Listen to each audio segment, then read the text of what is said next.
بەناوی خوای گەورە سڵاوتان لەوێ بینەرانی بەڕێز و خۆشەویست لاڵقەی ئەمڕۆی بەرنامەی ئەمڕۆدا باز لەوە دەکەین تا چەند لە کارنامەی حکوومەتی نوێی عێراقدا ڕەچاوی مافە دەستوریەکانی خەڵکی کوردستان کراوە. بە میوان دەرێک لە بەڕێزان لە هەولێرەوە دکتۆر ئەحمەد وەرتی سەرۆکی سەنتەری ئایندە بۆ لێکۆڵینەوە، هەروەها لە کەرکووکەوە حەکیم عوبێد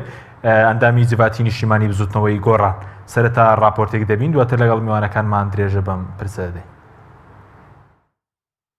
بسم الله الرحمن الرحيم. بالتصويت على تشكيل الحكومة الجديدة. کۆبوونەوەی ئەنجومەنی نوێنەران بۆ متمانەبەخشین بە کابینە و بەرنامەی حکوومەتی ئایندەی عێراق بە ئامادەبوونی 220 پەرلەمانتار بەڕێوەچوو. لا سەرەتایی کۆبوونەوەکە عادل عەبدولمەهدی سەرۆک وەزیرانی ڕاستپێردراو بۆ پێکهێنانی حکوومەت وتارێکی پێشکەش کرد و جەختی کردەوە لەسەر پابەندبوون بە دەستور و چاکسازی و بەدیهێنانی ئاشتی و ئاوەدانی و خۆشگوزەرانی بۆ گەلی عێراق. عادل عەبدولمەهدی وتیشی پۆستی جێگری سەرۆک وەزیرانیان هەڵوەشاندوێتەوە و لەم ماوەیە گەشتی هیچ وڵاتێکی دەرەوە ناکات تاوەکو بەرنامەی حکوومەت تەواو نەکات. سەرۆک وەزیرانی نوێی عێراق ئاماژەی بەوە کرد ئیتر چەک لە دەستی حکوومەت دەبێت و هەموو تەداخولاتێکی نێودەوڵەتی جێگەی قبوڵکردن نابێت و سوپاسی هەموو کوتلەکانیشی کرد کە لە دیاریکردنی کاندیدەکان هاوکاریان کردووە و لە هەڵبژاردن و دەستنیشانکردنی کاندیدەکان سەرپشک کراوە. لەسەر کێشە کەڵەکەبووەکانی نێوان هەولێر و بەغدا سەرۆک وەزیرانی نوێی عێراق بەڵێنی چارەسەرکردنی ئەو کێشانەیدا و لە کارنامەی کاری حکوومەتەکەیدا هاتووە گرنگی دەدەن بە چارەسەرکردنی پرسە هەڵپەسێردراوەکان لەگەڵ هەرێمی کوردستان بە تایبەتی پرسەکانی کارگێڕی دارایی و نەوت و ناوچە جێناکۆکەکان هاوکات کشانەوەی سوپا بۆ دەرەوەی شارەکان. کارنامەکەی عادل عەبدولمەهدی لە 121 لاپەڕە پێک هاتووە و 5 تەوەری سەرەکی تێدایە کە سەروەری سیستم و یاسا بەهێزکردنی ئاسایشی ناوخۆ و دەرەکی و بەرهێنان لە بواری وزە و سەرچاوە ئاویەکان و بەهێزکردنی ئابووری گرنگترین تەوەرەکانی بەرنامە حکوومیەکەی عادل عەبدولمەهدین. لە کارنامەی حکوومەتی نوێی عێراق چەند خاڵێک پەیوەندیان بە هەرێمی کوردستانەوە هەیە، لەوانە کشانەوەی سوپا بۆ دەرەوەی شارەکان، زیاترکردنی دەواازەکانی هەناردەکردنی نەوت و کاراکردنەوە و پابەندبوون بە مادەکانی دەستور. الاتصالات دكتور نعيم ثجيل يسر الربيعي. تصويت. تمت الموافقة. دواتریش ئەندامانی ئەنجومەنی نوێنەران متمانەیان بە کارنامەکەی حکوومەتەکەی عادل عەبدولمەهدی بەخشی و پرۆسەی دیاریکردن و متمانەدان بە وەزیرەکان دەستی پێکرد. لە کۆی 22 وەزیر 14 وەزیر لەلایەن ئەنجومەنی نوێنەرانی عێراقەوە پەسەند کران کە دیارترینیان وەزیرانی نەوت و دەرەوە و دارایی بوو. هەروەها دەنگدان لەسەر وەزیرانی 8 وەزارەتی کابینەی نوێی حکوومەتی عێراق بەڕێوە نەچوو کە وەزارەتەکانی ناوخۆ و پلاندانان و دادیشیان لەنێودایە. أقسم بالله العلي العظيم أن أؤدي مهماتي ومسؤولياتي القانونية. دوای پەسەندکردن و سوێند خواردنی سەرۆک وەزیران و وەزیرە پەسەندکراوەکان محەممەد حەلبوسی سەرۆکی پەرلەمانی عێراق بڕیاریدا بە هەڵگرتنی کۆبوونەوەکە بۆ 6 مانگی داهاتوو. لە کۆی 22 وەزارەت 3 وەزارەت پشکی کوردە و لە کۆبوونەوەی پەرلەمان دوان لە وەزیرەکانی کورد متمانەیان پێبەخشرا و وەزیری کۆچ و کۆچبەران بۆ کۆبوونەوەی داهاتووی پەرلەمانی عێراق دواخرا.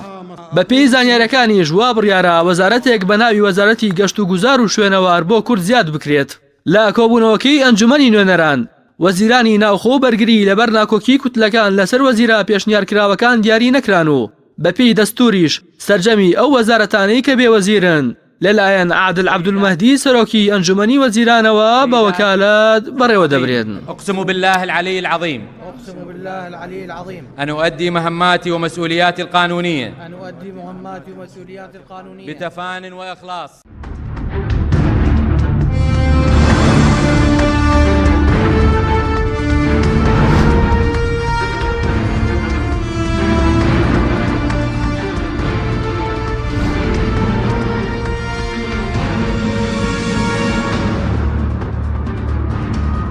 دارێکی تر سڵاوتان لەبێت بینەرانی بەڕێز. سوپاس بۆ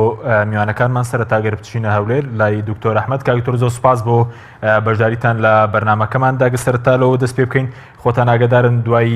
زیاتر لە 5 مانگ لە ئەنجامدانی هەڵبژاردن لە 12 ئایار پەرلەمانی عێراق متمانەیدا بە کابینەکەی عادل عەبدولمەهدی. پێتان وایە ئەم کابینەیەکی جیاوازە لە کابینەکانی ڕابردووە گەر جیاوازە لە چۆڕوانگەیەکەوە جیاوازە؟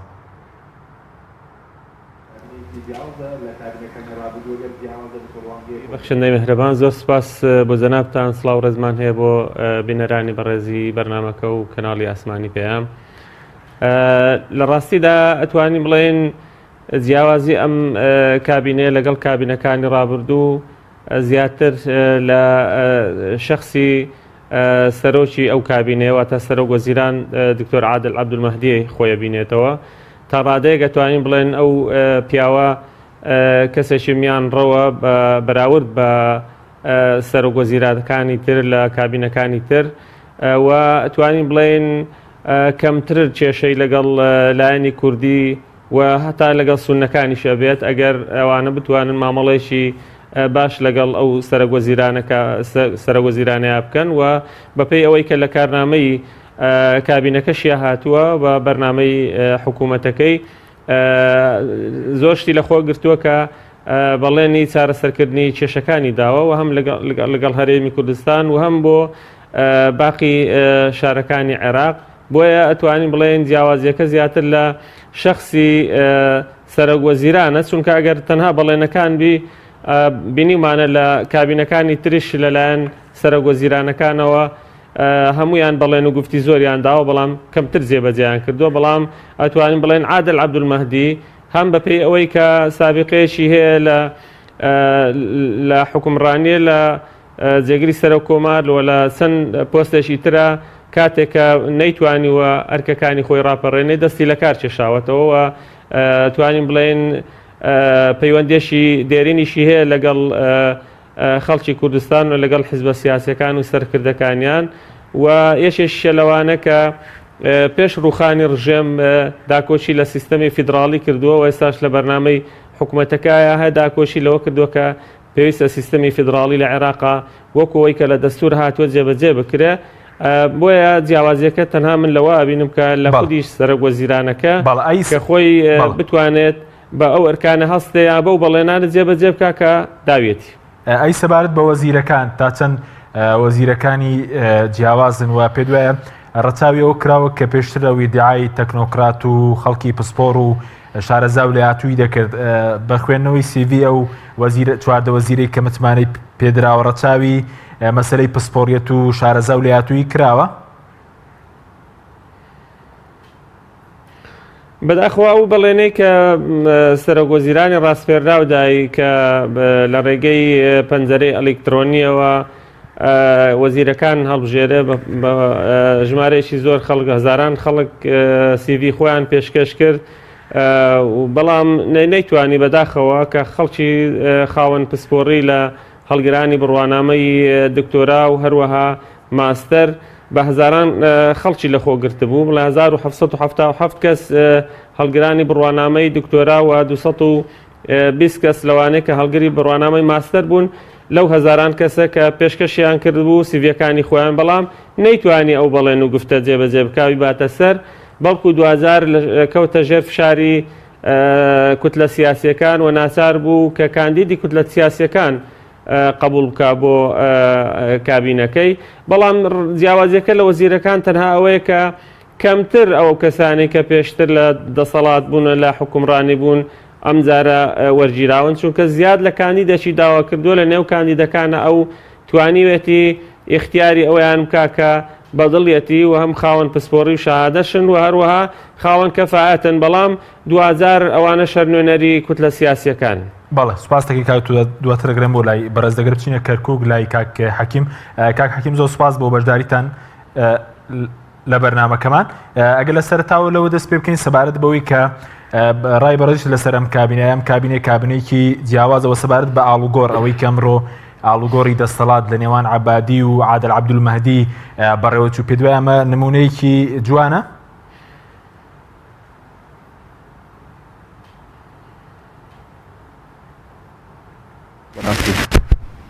بەڵێ سەبارەت بە مەسەلەی ڕاگەاندنی کابینەی عادل عەبدولمەهدی پێ دوایە کابینەیەکی جیاوازە و سەبارەت بە ئاڵوگۆڕی دەسەڵاتیش کە ئەمڕۆ لە نێوان عەبادی و عادل عەبدولمەهدی بەڕێوەچوو پێ دوایە گۆڕانکارێکی نوێ ئەو مەسەلەی ئاڵوگۆڕی دەسەڵات و ئەم کابینەیەش کاتوتە ئاراوە؟ بەڵێ پێشەکی پیرۆزبایی لە تشکیل تشکیلاتی حکوومەتی تازای عێراقیەکە لە بەڕێز عادل عەبدولمەهدی دیارە گۆڕانکاریەکان بەڕاستی گۆڕانکاری جەوهەرین ئەو گۆڕانکاریانە ڕەنگەیەکی خۆی لە ڕێژەرای تازە ببینێتەوە پێشووتر ڕێژەرای پێشووتر کە حتا کاتی کە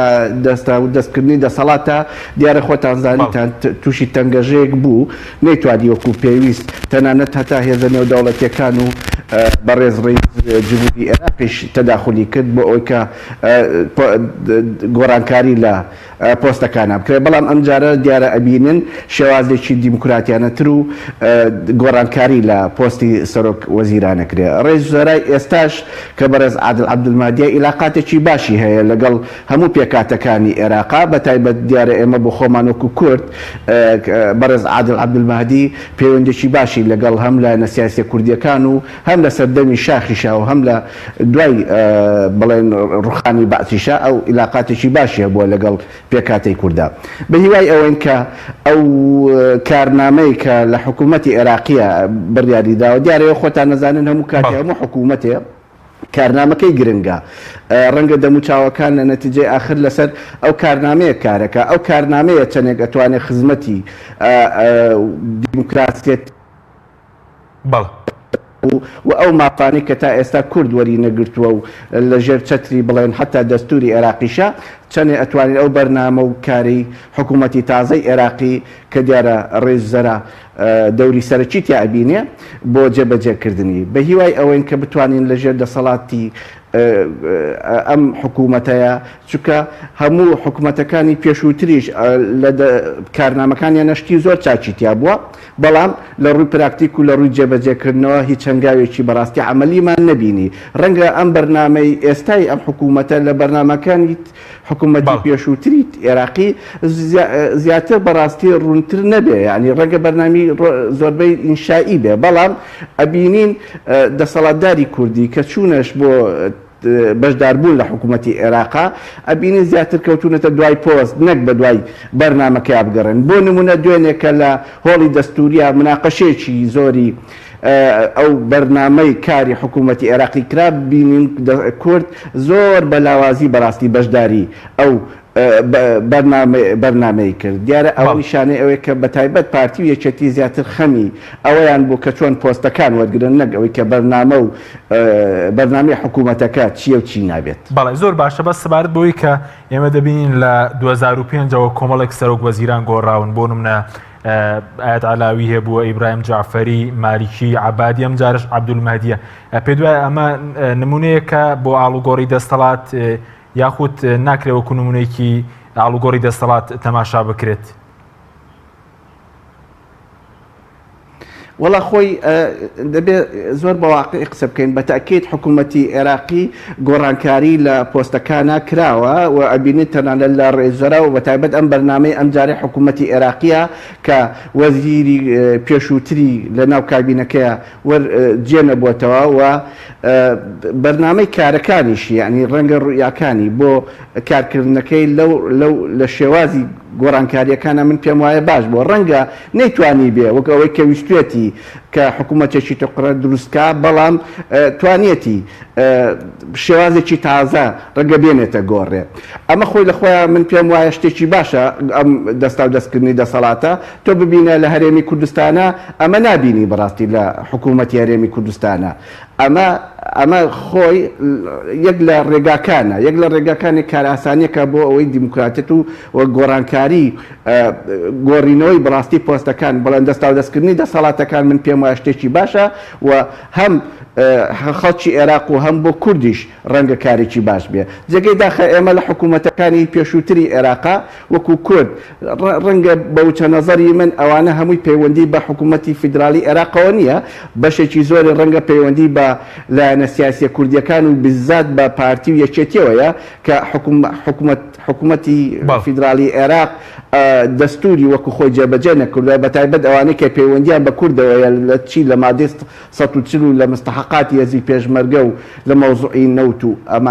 ئەمانە ڕەنگە پەشێکی زۆری پەیوەندی بە دەسەڵاتداری کورد و حکوومەتی هەرێمی کوردستانەوە بێ ڕەنگە ئەمان وەکو دەسەڵاتداری کوردی وەکو حکوومەتی هەرێمی کوردستان بەرنامە و ڕوئیای کارکردنیان زۆر لەسەر ئەمە نەبووە زیاتر خەمی پۆست و خەمی مەساڵح حزبی و خەمی مەساڵح شخصیەکانیان بوو بێ بۆیە تا ئەم لەحزەی کە ئێستا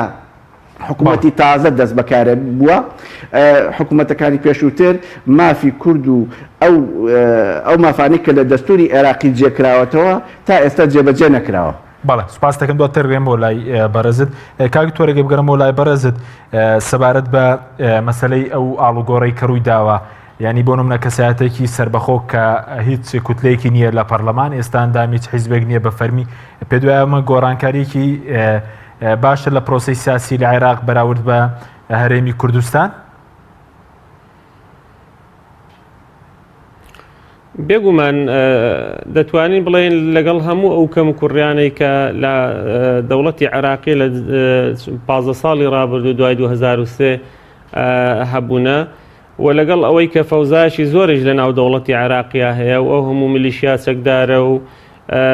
فەوزایشی زۆر هەیە لەگەڵ هەموو ئەو کێشە و ناکۆچیانە بەڵام ئەوان توانیوێتە ئەن تا ڕادێکی باش دەستا و دەستی دەسەڵات بکەن و بتوان پۆستەکانیان ئاڵوگۆڕکەن بە تایبەتی لە جونگە سەرەکیەکان لە سەرۆکوەزیران و سەرۆکی پەرلەمان و وەزارەتەکان ئەمە بەڕاستی ئەتوانین بڵێن یەکێکە لە خاڵە ئیزابیەکان بەڵام هەموو چارەسەرەکە نییە چونکە بڵێن بەڕێز عادل عەبدولمەهدی کەسێکە پەسەندکراوی لای هەموو کوتلە شیعەکانە و مەرجەعیەتی باڵای شیعەکانی عێراقا بۆیە کێشەیەکی ئەو تۆی بۆ نەهاتۆتە پێش تا ئێستا چونکە تا ئێستا ئەوەی کە لە ساڵانی ڕابردووە چا ئەو کاتێکە لە ئەنجومەنی باڵای شۆڕشی ئیسلامی عێراق بۆ دواتریش لە ڕەوتەکانی تر کە ئەندام بووە و لەو پۆستانەش کە تایە بووە تا ڕادەیەک ئەتوانین بڵێن کەسێکی میانە ڕەو بووە لەگەڵ هەموو لایەنەکان پەیوەندی باشی هەبووە بۆیە تا ئێستا ڕێگریێشی ئەو تۆی نەبووە بەڵام من پێم وایە لە ئایندەیە ڕەنگە ڕێگری زۆری بۆ دروست بکرێ بەپێی ئەو بەرنامەیەش کە دیاری کردووە ئەگەر بەرهەڵستی ئەوانە بکە کە دژایەتی بەرنامەی حکوومەتەکەی دەکەن لەوە چێت بەریەکەوتن دروست بێ لەگەڵ کوتلەکان و لەگەڵ بە تایبەتی ئەوانەی کە میلیشیای چەکداریان هەیە لە عێراق. بەڵێ ئەی سەبارەت بە پشکی کورد پێ وایە پشکی کورد زۆرە یاخود حەقی خۆی بڵین پێدراوە یاخود کەمە چکە ئێستا ئێمە دەبین لە کۆی 22 وەزارەت تەنیا 3 وەزارەتیان بۆ کورد یەکلا کراونەتەوە کە دەکاتە ڕێژەی لە سەدا 13 لە کاتێکە کورد لە پەرلەمانی عێراق لە سەدا 17 پێ وایە کەمە بەراورد وەکو ڕێژەی کورسەکانی کورد و وەکو نەتەوەش؟ بێگومان پشکی کورد لە حکوومەتی ئەمزارەیە کەمە توانین بڵێن ئەمەش پەیوەندی بەوە هەیەکەوە پێگەی کورد لاواز بووە بەداخەوە لە عێراقا و ئێستا لایەنەکان بە تایبەتی یەکێتی و پارتی کە پێشتر لە کابینەکانی ڕابردووە بە یەک بەرنامە ئەچوونە پێشەوە زیاتر یەکگرتوو بوون بەڵام ئەمجارە ئەوانیش نەیانتوانی بەیەکگرتووی بچنە پێشەوە و هەریەکە بەجیا وەزیرەکانی خۆی و داوای پۆستەکانی کردووە بۆیە ئەمجارە پێگەی کورد لاواز بووە کە بڕیار بوو 4 وەزارە بدرێ ئێستا تەنها 2 وەزارەتی پێدراوە ڕەنگە وەزارەتێکی تری پێ بدرێت کە وەزارەتی کۆچ و کۆچبەرانە کە تا ئێستا کاندیدی بۆ دیاری نەکراوە لەلایەن کوتلەکانی ترەوە تا وەزارەتی دادیش کە ئیشەتی نیشتیمانی بەنیازی ئەوە بوو کە بدرێ بە ئەویش کاندیدی بۆ دیاری کراوە بەڵام دواخراوە بۆ 6 مانجی داهاتوو بۆیە پشکی کورد بەڕاستی توانین بڵێن لەم کابینەیە کەمە چونکە جێگرانی سەرۆکوەزیرانیش لابراون ینی ئەگەر جێگری سەرۆکوەزیران بووە لەگەڵ ئەم 3 وەزارەتە ڕەنگە هێشتا توانین بڵێن پشکەکە بەهێزترە بوو بەڵام هەمووی تەنها پەیوەست نییە بەوەی کە چەند وەزیرێک وەرەگری بەوە پەیوەستە بەوەی کە تا چەند ئەم بەڵێنانی کە عەبدولمەهدی داوێتی بۆ جێبەجێکردنی دەستور و چارەسەرکردنی ئەو کێشانەی کە لەگەڵ هەرێمی کوردستانە هەبوونەوە یەکگرتووی لایەنی کوردستانی کە بتوان بە یەک بەرنامەوە بچنە پێشەوە لە 4 ساڵی داهاتووە لەگەڵ ئەم سەرۆکوەزیرانە ڕێککەون بتوانن مادە دەستوریەکان جێبەجێ بکەن ئەوە گرنگە بێ بەڕاستی بەلای منەوە نەک تەنها پۆستەکان چونکە پۆستی زۆریشمان بوونە لە ڕابردوودا بەڵام ئەو پۆستانە خزمەتێکی ئەوتویان بە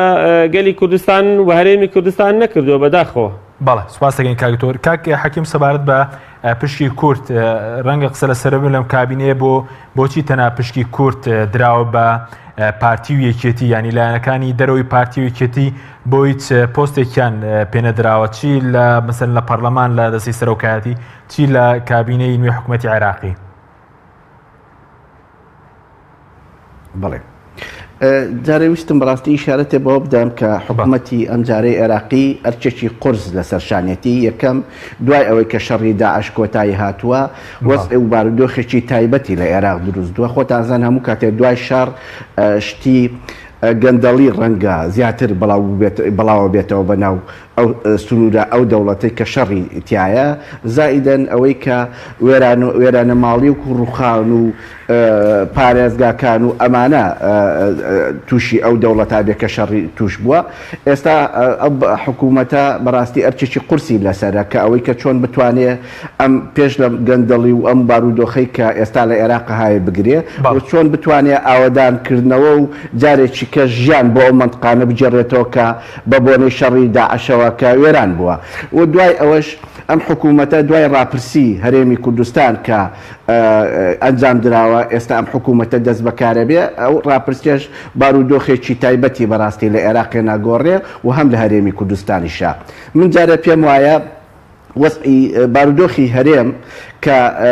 بەشداریان لە حکوومەت کورد کە بەشداری کردووە لە حکوومەتەکانی عێراقا هیچ کاتێ ئێستا وەکو ئەم جارە بەڕاستی بە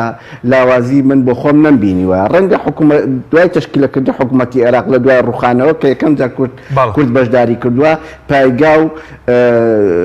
وەزعی کورد زۆر باش بووە توانێتی دەورێکی زۆر باش بجێڕێ لەبەر یەکەم عێراق دوای ڕوخانی هیچ موسەساتێکی بنیاد نەنابوو وەک تەنها بەس کورد بوو کە حکوومەتی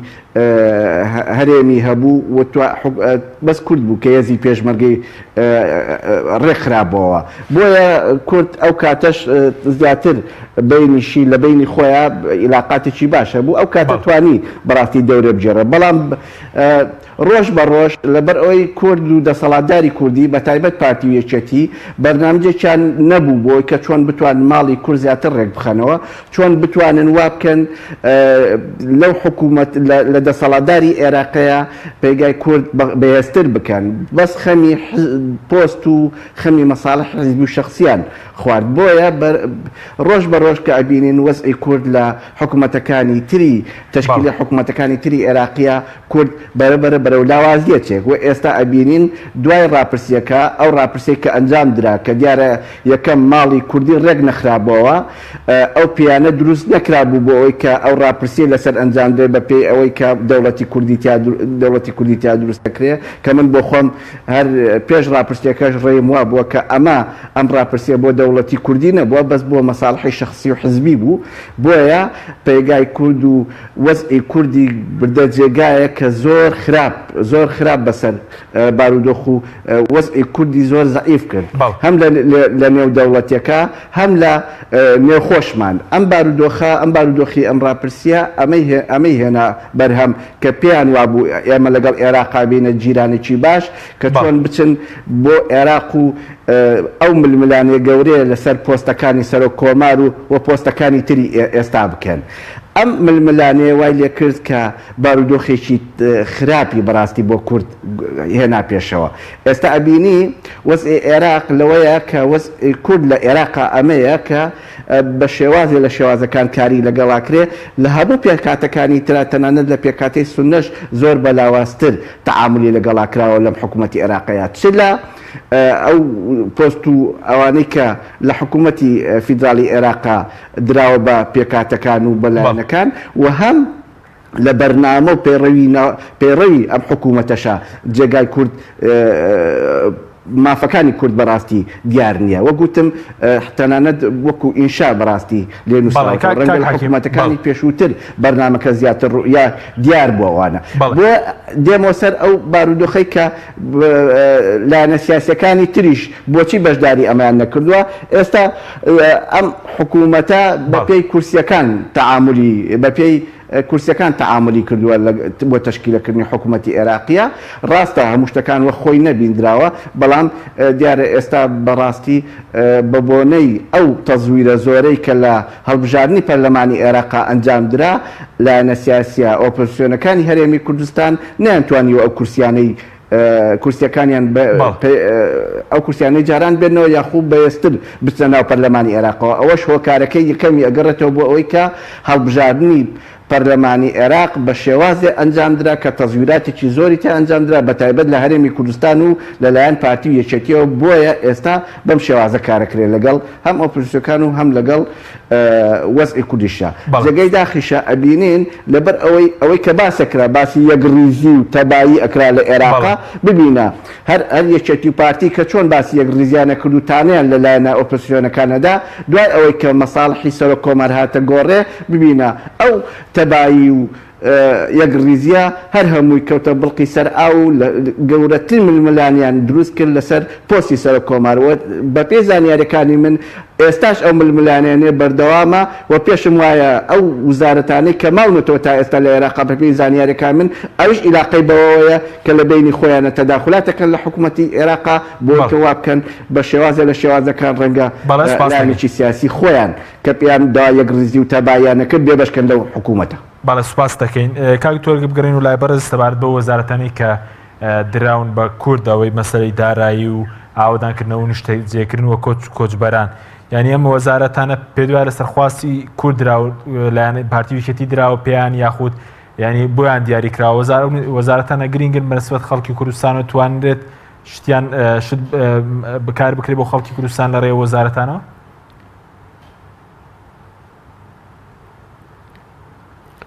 بێگومان وەزارەتی دارایی وەزارەتێکی سیادیە ینی ئەگەر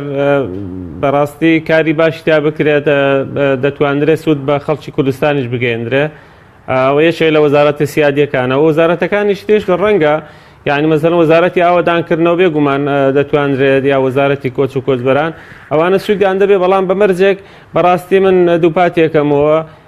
لانی کوردستانی ئەگەر بەرنامەیەکی تۆکمەی نەبێت و بە یەکگرتووی ڕوبەڕووی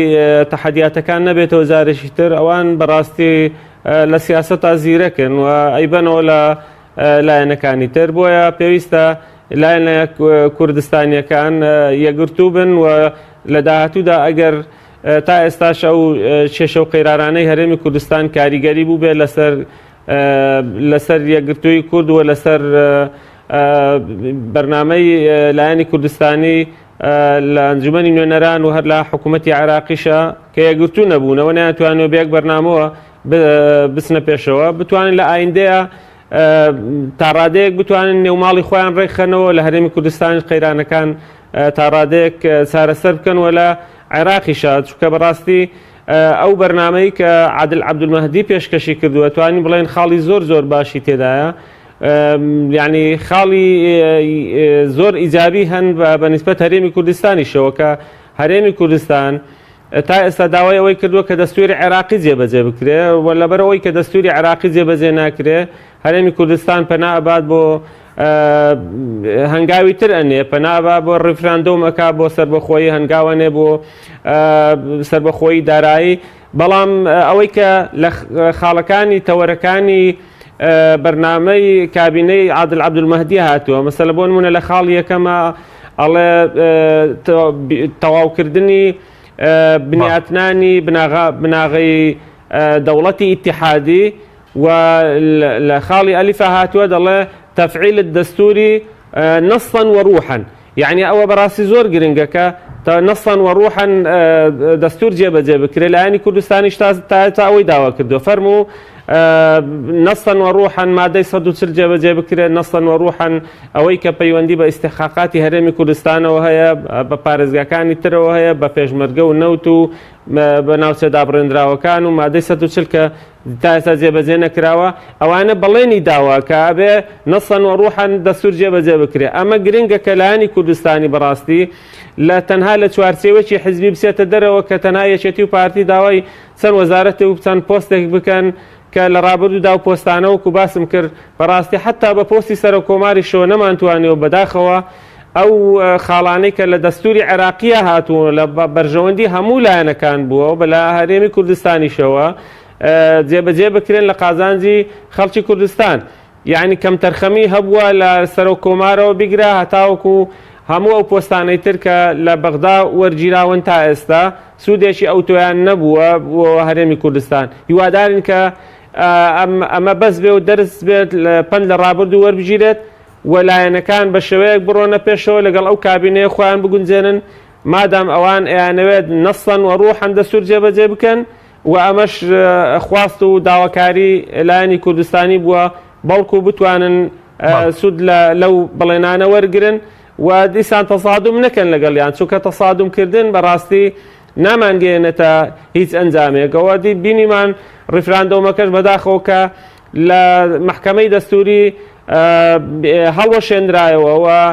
هەرێمی کوردستان ئیلزام کرا بۆی کە ڕازی بێ بە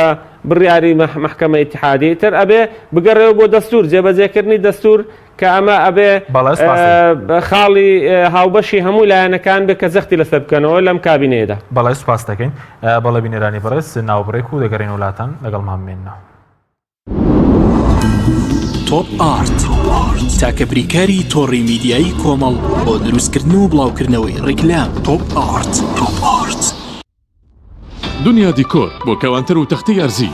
لە دنیا دیکۆر ئامادەین بۆ دروستکردنی کەوانتەر و دانانی تەختەی ئەرزی بە باشترین کوالیتی و نرخی گونجاو. دروستکردنی کەوانتەر بە خواستی خۆتان بە کەرەستەی MDF و HDF و HPL و R-Click و داری سروشتی و باڵۆن پرێس. هەروەها دروستکردنی کەوانتەری تاقیگە و WC و کابینات با کەرەستەی کۆمپاکت لامینات کە دژە بەکتریا و دژە ئاو و دژە ئەسیدە. بۆ دڵنیابوون لە کوالیتی و نرخی گونجاو تەنها دنیا دیکۆر هەڵبژێرە. دنیا دیکۆر.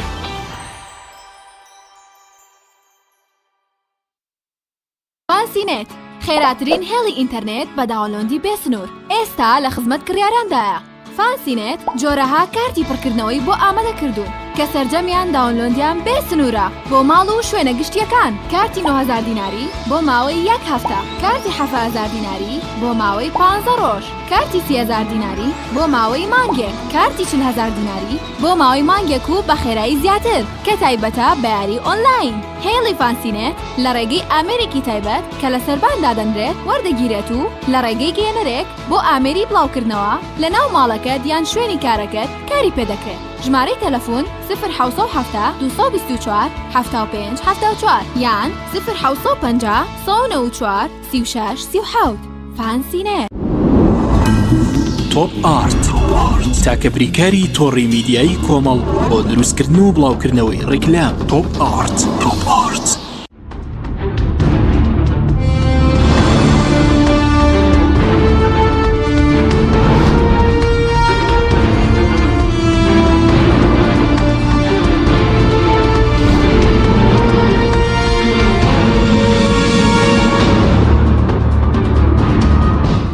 جارێکی تر سڵاوتان لەبێت بینێرانی بەڕێز.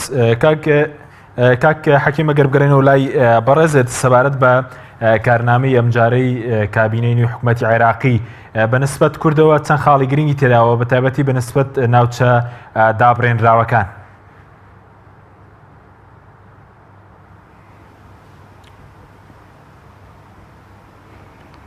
بەڵێ دیارە وەگوتم بەرنامەی کاری حکوومەت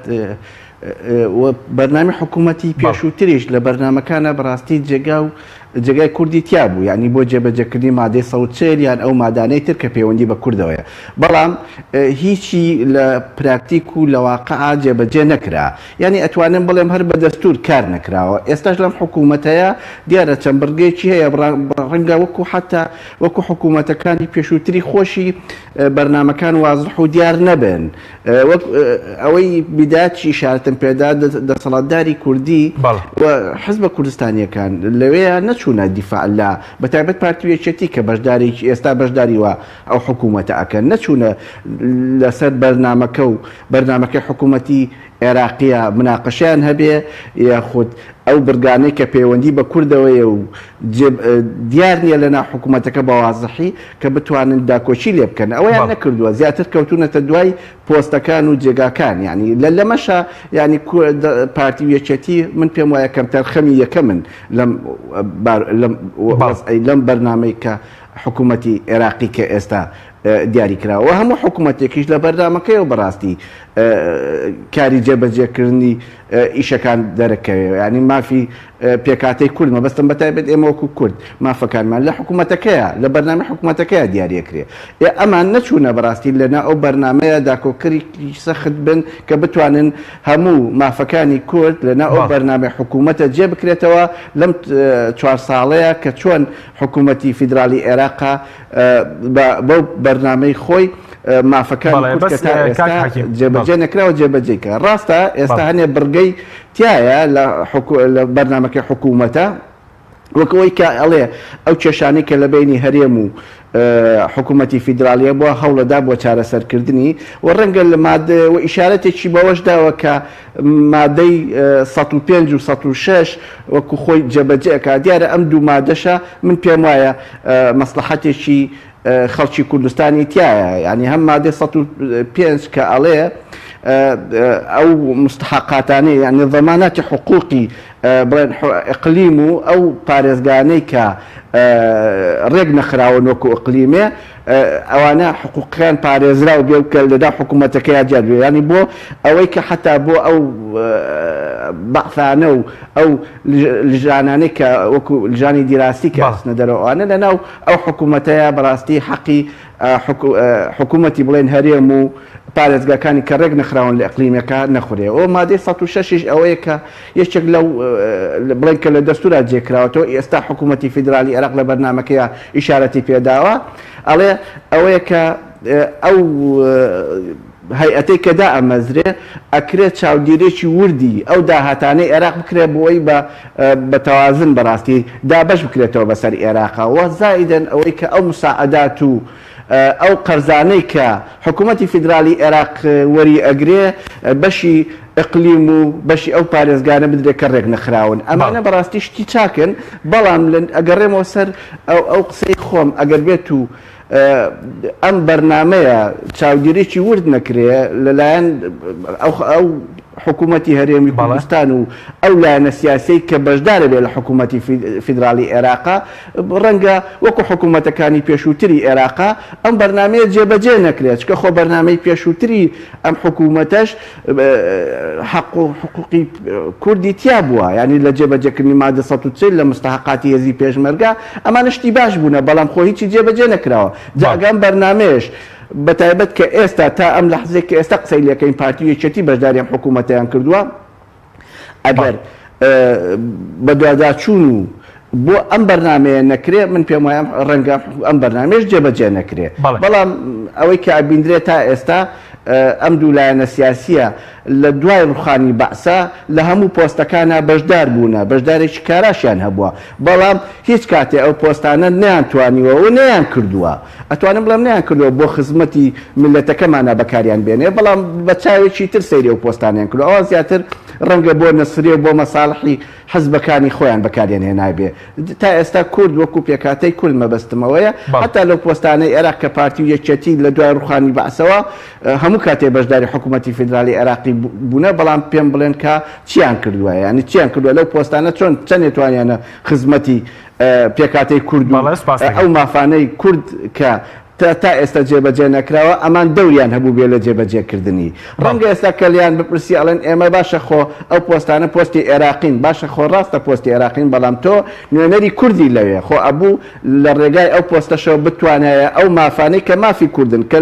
لە دەستورا جێی کراوەتەوە ینی بە پێی شێوازێکی دەستوری مناڵێم هەر لە دەستوری عێراقیە جێی کراوەتەوە تۆ بەس ئیش کار لەسەرەوە کردای کە ئەو دەستورە جێبەجێ بکرایە ڕەنگە کورد بیتوانایە مافە بەڵێ سپاس دەکەین خەمی ئەوەیان نەبووە بەس خەمی ئەوەیان بووە کە چۆن بەڵێ سپاس دەکەین دواتە گرێم بۆ لای بەڕێزت کاک دکتۆر گەبگەڕێم لای بەڕێز سەبارەت بە بەرنامەی کابینەکە بۆچی پارتی یەکێتی زیاتر تەرکیزیان لەسەر بە وەرگرتنی پۆستەکانە بۆ نمونە و شەڕی کە لەسەر پۆستی سەر و کۆمار و ئێستاش لەسەر وەزارەتەکان دەیکەن تەرکیزیان لەسەر بەرنامەی کابینەکە نەبووە.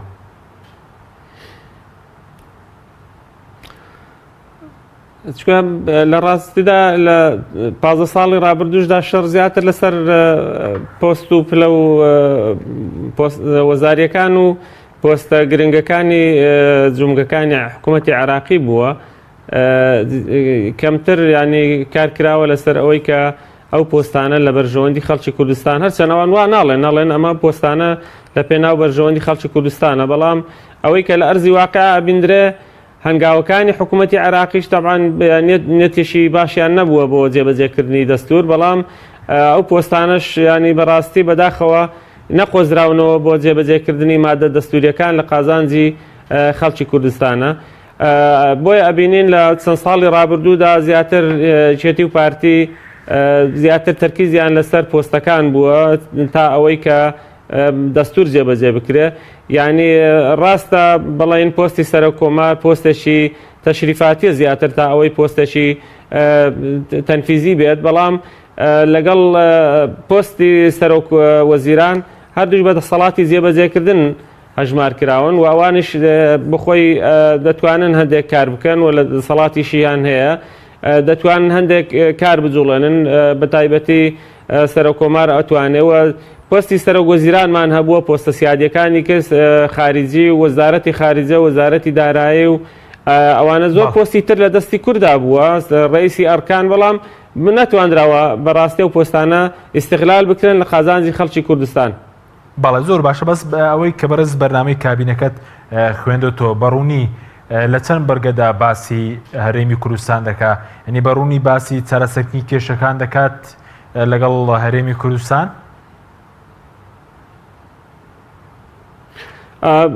بێگومان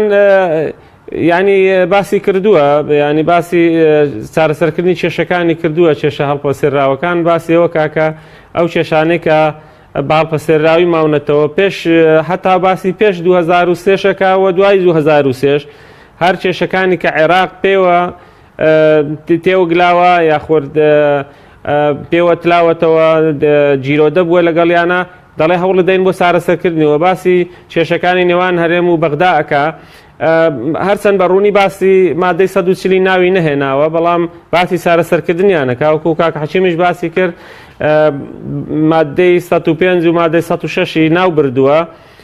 کە لە دەواازەی چوارەمی دەستوری عێراقی هاتوونە بکە. ئەوانش زۆر گرنگە چکە باس لە هاوبەشی دادپەروەرانەکە بۆ هەرێم و پارێزگاکان لە بڕێوەبردننی دەوڵەتی عێراقا. ئەوە زۆر گرنگە چکە یەک لە خاڵەکان کە تا ئێستا کورد داوای کردووە مەسەلەی شەڕاکەتی ڕاستەقینە بووە، تا هاوبەشی ڕاستەقینە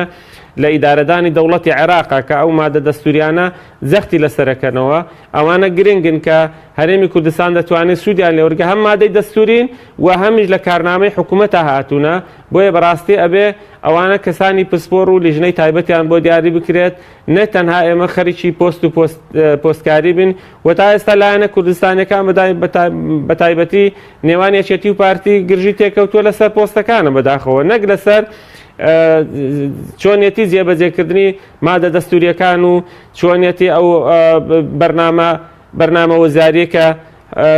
کابینەی حکوومەتەکە پێشکەشی کردووە چەندی لە بەرژەوەندی هەرێمی کوردستاندایان یان نا، تەنها لەسەر پۆستەکان بوو. بۆیە ئەوەی کە گرنگە بەلای کوردەوە کە ئەبێ ئەولەویەتی بێت جێبەجێکردنی مادە دەستوریەکانە و چارەسەرکردنی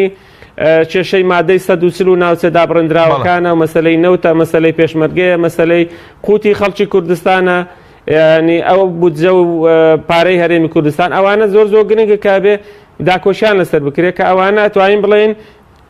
لە بەرنامەی کابینەکەی عادل عەبدولمەهدی هەمووی ئاماژەی پێدراوە. ڕاستە مادەی 140 وەکو مادە ناوی نەهاتووە، بەڵام باسی چارەسەرکردنی کێشەکانە کاکە بێ بەڕاستی ئەوانە سوودی لێوەربژیرێ. ئەگەر بە بەرنامەوە بێ پێم وایە دەتوانرێت لەگەڵ عادل عەبدولمەهدی هەماهەنگی بکرێت بۆ جێبەجێکردنی ئەو مادانە. بەڵێ سوپاس دەکەین. ئەگەر بچینەوە لای کاک حەکیم، کاک حەکیم سەبارەت بە مەسەلەی ناوچە جێناکۆکەکان پێت وایە کە بەڕوونی لە بەرنامەی حکوومەتدا باسی لێو نەکرا بتوانرێ ئاسایی بکرێنەوە؟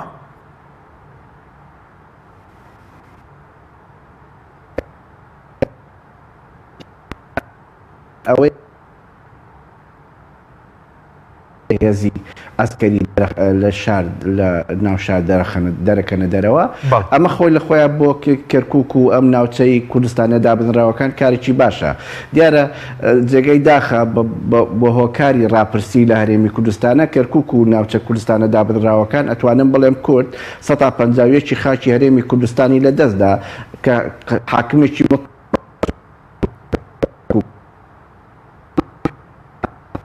بەڵێ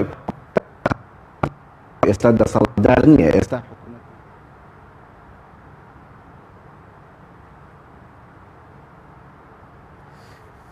بەڵێ سوپاس دەکەین کاک حەکیم دیارە بۆی گرفتی ئینتەرنێتەوە دەنگی بەڕێزت باش ناگاتە لای ئێمە کاک دکتۆر ئەگە بگەڕێم بۆ لای بەڕێزت جگە لە مەسەلەی کورد پێ وایە ئاستەنگەکانی دیکە جگە لەو کێشانەی کە لەگەڵ کورد عێراقیەتی ئاستەنگەکانی دیکەی بەردەم کابینەکەی نوێی عادل عەبدولمەهدی چییە؟ بەڕاستی گەورەترین ئاستەنگ لە بەردەم کابینەکەی عادل عەبدولمەهدی ئەتوانین بڵێن دەوڵەتی قوڵیان دەوڵەی عەمیقەیە کە بەداخەوە تا ڕادێک ڕەجی داکوتاوە لە ناو دەوڵەتە لە کابینەکانی ڕابردووە نووری مالکی و عەبادی و ئێستاش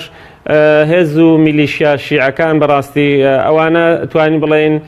دەوڵەی عەمیقەیان دروست کردووە ئەوانە ڕەنگە ببنە کۆسب لە بەردەمی عادل عەبدولمەهدیە ئەوە تا چەند دەتوانێت زاڵ بێت چونکە لە خاڵەکانی بەرنامە حکوومەکەی هاتووە کە ئەبێت تەنها دەوڵەتی عێراق مانای دەوڵەت سیادەی هەبێت و نابێت دەوڵەی عەمیقە و دووەیلات لە ناو دەوڵەتا قبول نییە میلیشیاتی چەکداری قبول نییە چەند ئەتوانێت ئەوە زاڵ بێ بەسەری داوایشێک لەوانەیەوە گەندەڵی و ئەو کێشانەی کە تاسە چارەسەر نەکراونەوە منە بەڵێ سپاس دەکەین کاک حەکیم ئەگەر لەگەڵمان ماوی سەبارەت بە ناوچە جێناکوکان کە بەڕوونی لە بەرنامەکە باز نەکراوە پێ دەتوانرێت ئاسایی بکرێتەوە ئەگەر هەوڵی جدیە بێ و ناوچانە ئاسایی بکرێنەوە من پێم وایە پێش حکوومەتی فیدرالی عێراق بەشێکی گۆڕانکاری لەم سنوورە کە بە بۆنەی ڕاپرسیەوە 150 خاکی هەرێمی کوردستانمان لە دەستدا مەبەستم کەرکووک و ناوچە کوردستانە دابڕێنراوەکانە کە زۆر ئێمە وەکو لایەنە سیاسیە کوردیەکان کۆمەڵ و گۆڕان و خەڵکی تریش بەڕاستی بە پارتی و ئاوازەکانی مامود ئێستا کاتێکی گونجاو نییە بۆ ڕاپرسی وەزائیدەن ئەوەی کە دەوڵەتە زلیێزەکانیش پیادیان وت بەڵام جویان لە کەس نەکرد دوای ئەم ڕاپرسیە نەتیجەی ئەوە 16 ئۆکتۆبەر هاتە بەرهەم و بەشێکی زۆری خاکی هەرێمی کوردستانمان بەڕاستی لە دەستداوە ئێستا کاتی ئەوە هاتووە کە حکوومەتی تازە دەست بەکارە بێتەوە چۆن بتوانین ئەو بارودۆخەی کەرکووک و ناوچە کوردستانی دابڕاوەکان تەبیعی بکرێتەوە